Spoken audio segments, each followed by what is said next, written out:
Phone की घंटी बजी और सुधा ने फोन उठाया। उधर से कोई बोला भाभी और रोने की आवाज आने लगी। सुधा ने प्यार से पूछा क्यों रो रहे हो? छोटे बच्चों की तरह रोहित रोते हुए बोला भाभी और फिर सुबकने की आवाज आने लगी। सुधा बोली पहले चुप हो जाओ। रोहित थोड़ा शांत होकर बोला भाभी प्लीज भैया को छुड़ा दो। मुझसे ऐसी बात मत करो, मैं फोन रखती हूँ। सुधा यह कहते हुए फोन रखने लगी, तभी उधर से आवाज आई भाभी प्लीज फोन मत रखना। भाभी भैया की गलती नहीं है, क्या कह रहे हो तुम? तुम्हें पता भी है मुझे तुमसे इस विषय में कोई बात नहीं करनी। कुछ और बात है तो बताओ भाभी। मैं जानता हूँ, रोहित रूंधे हुए स्वर में बोला। सुधा ना चाहते हुए भी थोड़े गुस्से में बोली क्या जानते हो? यही कि भैया ने आपको मारा और क्यों मारा यह भी जानता हूँ। रोहित थोड़ा धीरे से बोला। सुधा को अब गुस्सा आने लगा और वो थोड़ी तेज आवाज में बोली ये सब कहने को तुमसे किसने कहा? भाभी किसी ने नहीं कहा। मम्मी पापा तो किसी वकील से मिलने गए हैं, उन्होंने तो आपसे बात करने को मना किया है। रोहित ने जवाब दिया। तो फिर क्यों बात कर रहे हो तुम?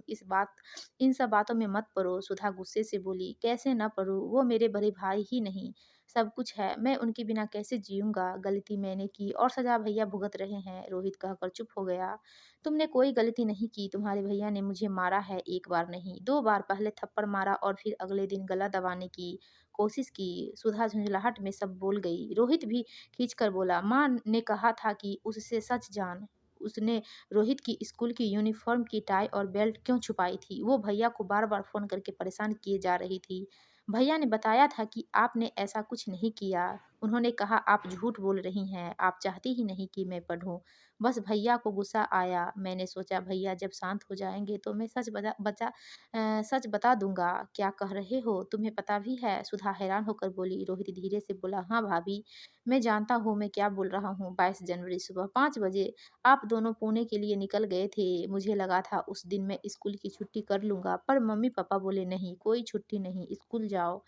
स्कूल में मेरा टेस्ट था और मैंने याद नहीं किया था। मम्मी पापा को पता था कि शुक्रवार को स्कूल की यूनिफॉर्म की चेकिंग होती है, इसलिए मैंने टाई बेल्ट जल्दी से बेड के नीचे डाल दी और उनके साथ ढूंढने लग गया। बस ढूंढते ढूंढते समय कट गया। मम्मी को लगा आप छुपा कर गई हैं। उन्होंने तब भैया को फोन लगाया और गुस्से में आपके लिए बहुत कुछ कहा और साथ में यह भी कह दिया आप चाहती ही नहीं मैं पढ़ूं। मुझे यह नहीं पता था यह इतनी बड़ी बात हो जाएगी। सॉरी भाभी, सुधा ने दर्द भरी आवाज में कहा। तुमने यह बात अपने भैया से क्यों नहीं बताई? मैंने भैया को फोन किया था, पर भैया ने कहा मैं बाद में बात करूंगा। मैं डर भी गया था।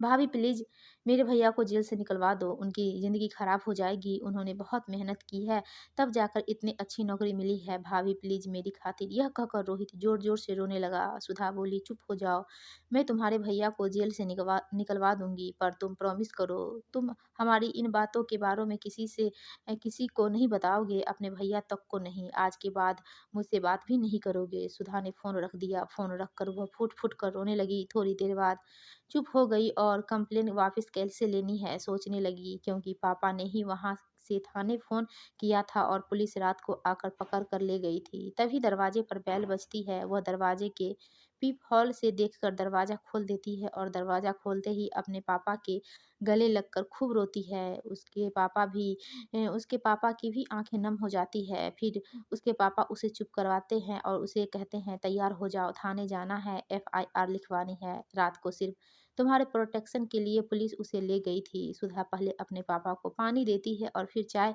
बना कर लाती है। पापा कहते हैं चाय क्यों बनाई? सुधा कहती है पापा पहले मुझे आपसे कुछ बातें करनी है, और फिर वह बैठकर सब बातें बताती है। बातें सुनकर पापा एक गहरी लंबी सांस लेते हैं और कहते हैं तो अब तू क्या चाहती है? दुखी मन से पूछते हैं पापा। मुझे कुछ नहीं कहना, बस आप उस इंसान को जेल से निकलवा दो और अब मैं उसकी अपनी ज़िंदगी खुद ही जीऊँगी। अभी आपके साथ आपके घर जाऊँगी और नौकरी करूँगी, बस अभी और कुछ नहीं। उसके पापा उसके सर पर हाथ रखकर एक लंबी साँस लेते हैं और कहते हैं बेटा वो घर तेरा है और सदा तेरा ही रहेगा। भावुक हो उठते हैं, फिर अपने को संभालते हुए कहते हैं तू जो चाहे कर, बस खुश रहने की कोशिश कर। और खुद के आंसू संभाल नहीं पा रहे थे। ऐसा ही होता है, बाप का प्यार आए तो थे रोष भरे हुए, ये सोचकर कि उसे सजा दिलवा कर ही चैन की सांस लेंगे, पर बेटी के आंसुओं और बातों ने शांत कर दिया। कभी कभी घर की छोटी छोटी बातें